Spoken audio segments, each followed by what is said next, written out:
The Leader of the Opposition. Mr President, as Leader of the Opposition in this place, I second the motion. A loyal officer. On this side of the House, Mr President, we are not monarchists, but republicans. We believe the institution of the monarchy is antiquated. We believe that the institutional arrangements regarding our head of state should and in time will be changed to reflect the reality of Australia's position as an independent nation among the community of nations.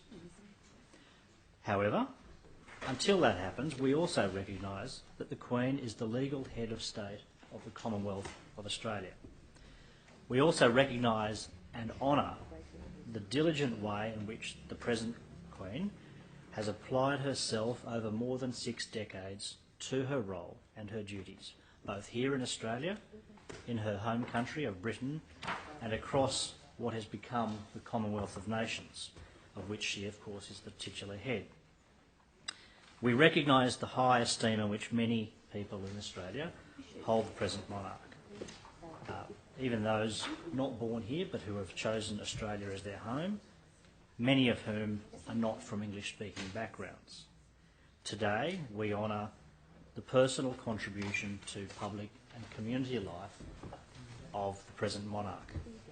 Today, she surpasses her great-great-grandmother, Victoria, to become Britain's longest-reigning monarch. It's worth reflecting what has happened since that time, or what happened at that time. In 1952, when her reign began, Churchill was Britain's Prime Minister. Joseph Stalin led what was then the Union of Socialist Soviet Republics, and Robert Menzies was in his second term of government. She came to power in the aftermath of the Second World War, when, for a second time in a generation, Europe had been devastated by war. In the more than 6 decades since, the monarch has experienced immense change, both personally for her family and for her nation and the world. She has watched as her empire became a Commonwealth. She has watched as the world's cultures and creativity have been connected by technological advances created by the digital age.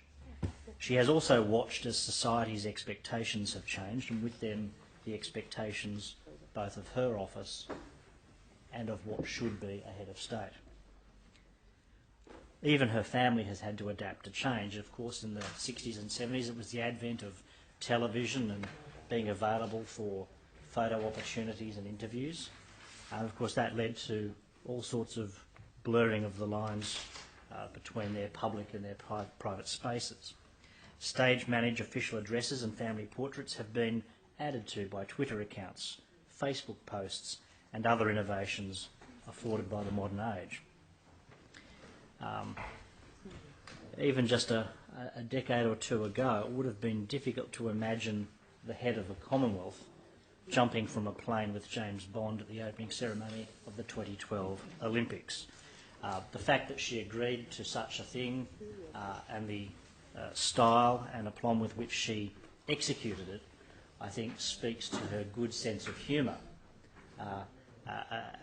as well as a recognition of the need for the institution that she is the present custodian of to continue to adapt in order that it remains, at least in some way, connected to the society in which it is rooted. Of course, her decades in her position have not always been easy, and the difficulties occasioned for her and her family arising, at least in part, by the harsh scrutiny of the media and its insatiable appetite for cheap sensation, has of course taken its toll on her and her family. And we also recognise that the service that she has given has come at a personal cost. Today we celebrate her achievements as a person and the contribution that she has made in carrying out the duties that came to her by an accident of birth rather than her seeking them out. But as I indicated earlier, on this side of the House, we also have a dedication to an Australian Republic in time. We believe we can honour the achievements of the individual, but also see the need for a change in the institution of the head of state. We believe that it is not beyond our country's capacity to eventually have an Australian as our head of state. To strike a phrase, a resident for president.